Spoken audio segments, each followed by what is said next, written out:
If you grew up during the 1980s, you experienced a world that operated nothing like today. Music came on cassette tapes that required constant rewinding. Catching your favorite TV show meant being home at exactly the right time. And weekend entertainment often involved the whole family, piling into the station wagon for a trip to the local video rental shop. This was life in the 1980s, and those of us who lived it might just be the last generation to know what it meant to be truly unplugged. Early in the decade, the Sony Walkman completely transformed how we experienced music. For the first time, your favorite songs could travel with you on the school bus, during long car rides, or just walking around the neighborhood. You would slide in a cassette, adjust those orange foam headphones, and suddenly the world had a soundtrack. Sure, the batteries drained fast, and sometimes the tape player would literally chew up your favorite album. But nothing beat that feeling of portable freedom. Before the Walkman, music stayed in one place. After it arrived, music went wherever you did. Creating a mixtape was practically an art form back then. You'd hover by the radio for hours, finger ready on the record button, waiting for that one song to come on. The real skill was starting the recording after the DJ stopped talking. But before the first verse began, we assembled these collections for ourselves, for best friends, and especially for that person we had a crush on but couldn't quite talk to face to face. A carefully curated mixtape said everything words couldn't. Each song selection meant something, and the order mattered just as much as the tracks themselves. When someone handed you a tape they'd made, it felt like receiving a piece of their personality. Weekend evenings had their own special rhythm. You would grab a cassette from the shelf, maybe something you had recorded off HBO, complete with accidental commercial breaks, and slide it into the top-loading VCR. The machine would make that mechanical clunking sound as it pulled the tape inside, and then the movie would flicker to life on your wood panel television set. Picture quality was nothing like today. Sometimes you would have to fiddle with the tracking dial to stop the image from rolling, but gathering around that glowing screen with a bowl of popcorn and your family felt like an event, not just background noise. Before hard drives and USB sticks, we stored computer files on floppy disks, and the early ones really were floppy. Those big, flexible squares could hold barely anything by modern standards, maybe a school report or two. Later came the smaller, rigid ones, with the sliding metal cover that everyone loved to click back and forth. When you inserted one into the computer, it made a grinding, whirring sound as the machine struggled to read the data. You would hold your breath, hoping nothing was corrupted. Losing a file meant losing it forever. There was no cloud backup coming to save you. Friday or Saturday night trips to the video store became almost ritualistic. The whole family would drive over with membership cards in hand, ready to browse those endless rows of plastic cases. New releases lined the back wall, and getting there early mattered because popular titles disappeared fast. If the movie you wanted was already rented out, you would wander the aisles looking for a backup plan, reading the descriptions on the back of boxes, and judging films entirely by their cover art. The smell of that place, carpet cleaner mixed with plastic, became permanently associated with weekend excitement. Streaming killed something magical when it eliminated the hunt. Home computers in the 1980s felt like science fiction made real. Families would gather around bulky monitors with green or amber text, marveling at what these machines could do. Educational programs promised to make us smarter. Games with blocky graphics kept us entertained for hours, and everything took forever to load. You would type a command and wait, sometimes for minutes, while the computer processed your request. The internet as we know it did not exist yet for regular people. These machines were islands, unconnected to anything beyond the floppy disk you fed them. Saturday mornings operated on their own schedule. You'd wake up early, earlier than any school day. Pour yourself a massive bowl of sugary cereal, and plant yourself in front of the television. For the next several hours, cartoons ruled. The Smurfs, He-Man, Transformers, G.I. Joe. Each show transported you somewhere different.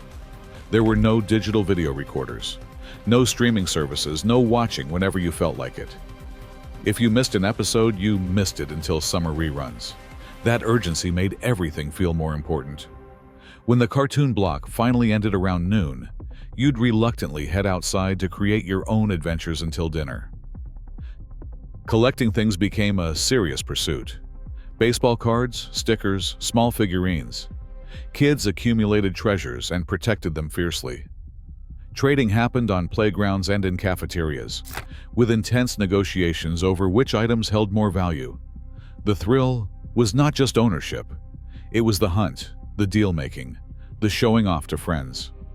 Every collection told a story about what you cared about and how dedicated you were to finding rare pieces. Smoking existed absolutely everywhere during this era. Restaurants had smoking sections separated by nothing more than imagination. Airplanes had ashtrays built into the armrests. Your parents' friends would light up in the living room during dinner parties. Even fast food places kept little disposable ashtrays on tables. The haze was constant and unremarkable, just part of how the world smelled. Looking back, it seems almost impossible that we accepted it so completely. Capturing memories required actual planning. Disposable cameras and regular film cameras meant you had a limited number of shots, usually 24 or 36 per roll.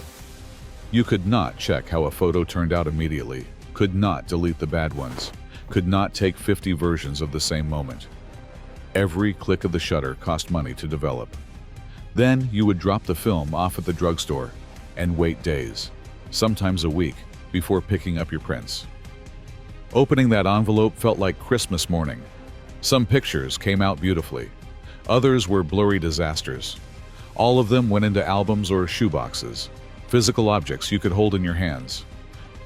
Road trips required genuine navigation skills. Before GPS existed, your parents would spread enormous paper maps across the kitchen table, tracing routes with their fingers and highlighting the path with a yellow marker. These maps lived permanently in the glove compartment, getting more worn and creased with every journey.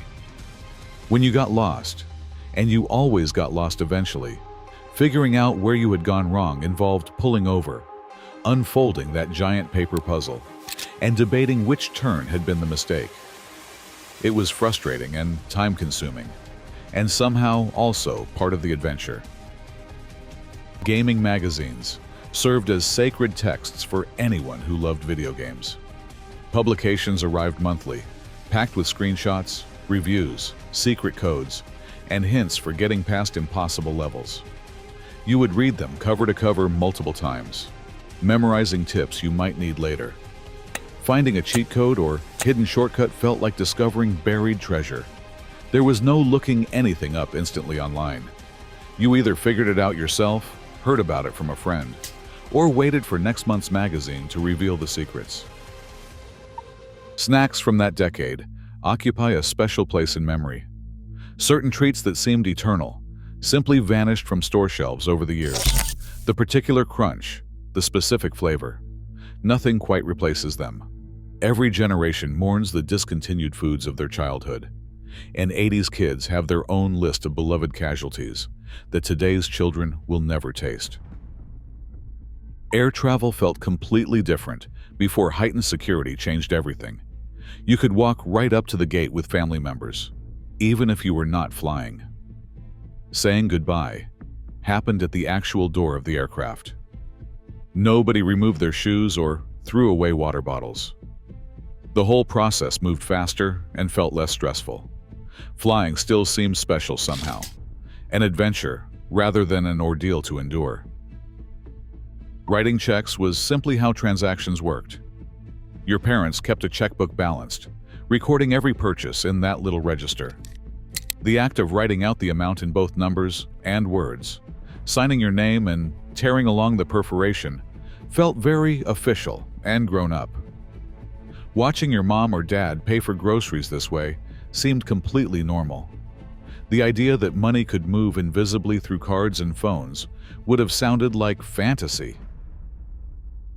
What stands out most when you think back to the 1980s?